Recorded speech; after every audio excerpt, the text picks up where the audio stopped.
লোমহর্ষক ঘটনা দেশজুড়ে মানুষের বিবেককে নাড়িয়ে দিয়েছে।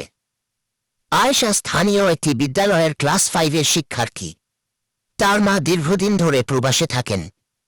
এই সুযোগে আয়েশার বাবা একই এলাকার আয়েশার সমবয়সী এক কিশোরীর সঙ্গে অনৈতিক সম্পর্কে জড়িয়ে পড়েন। বিষয়টি একসময় আয়েশার নজরে আসে। সত্য লুকিয়ে না রেখে সে সাহস করে পরিবারের সদস্যদের বিষয়টি জানিয়ে দেয়। কিন্তু ন্যায়ের পক্ষে দাঁড়ানো সেই শিশুটিকেই চরম মূল্য দিতে হয়।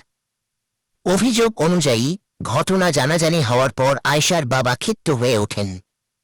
তিনি নিজের ভাইকে নির্দেশ দেন আয়েশাকে মেরে ফেলতে। এরপর বাবা ও চাচা মিলে শিশুটির ওপর অমানবিক নির্যাতন চালান। তাকে ধর্ষণ করার পর মেরে বস্তাবন্দি করে রান্নাঘরের পাশের একটি স্থানে ফেলে রাখা হয়।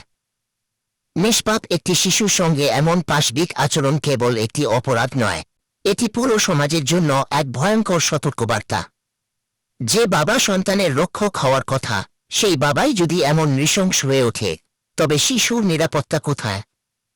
ঘটনাটি প্রকাশ্যে আসার পর এলাকায় চরম ক্ষোভ ও শোকের পরিবেশ তৈরি হয়েছে। সচেতন মহল দ্রুত ও দৃষ্টান্তমূলক শাস্তির দাবি জানিয়েছে।